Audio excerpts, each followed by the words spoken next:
एका गरीब महिलेने एकटीने विहीर खोदली आणि संपूर्ण गावाची तहान भागवली. आपल्या देशात अनेक लोक प्रसिद्धीसाठी काम करतात, पण काही लोक शांतपणे समाजासाठी आयुष्य झोकून देतात. आजची ही कथा आहे अशाच एका धाडसी महिलेची. गंगावा. उत्तर कन्नडमधील एका छोट्याशा गावात दरवर्षी उन्हाळ्यात भीषण पाणीटंचाई निर्माण व्हायची. लोकांना पाण्यासाठी अनेक किलोमीटर चालावं लागायचं. सरकारकडे तक्रारी झाल्या, पण काहीच बदल झाला नाही. हे सगळं पाहून गंगावाच्या मनाला खूप वेदना झाल्या आणि तिने घेतला एक मोठा निर्णय. मी स्वतः विहीर खोदणार.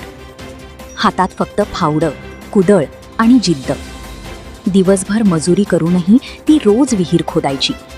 हातांना फोड आले, अंग दुखलं, पण गंगावानी हार मानली नाही.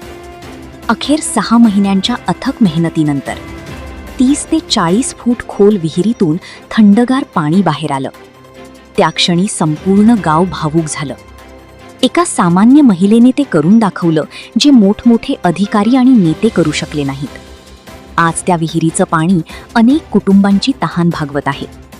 लोक प्रेमाने गंगावाला आधुनिक भगीरथी म्हणतात. ही कथा सांगते, जिद्द आणि मेहनत असेल तर एक व्यक्ती ही संपूर्ण गावाचं आयुष्य बदलू शकते. धन्यवाद.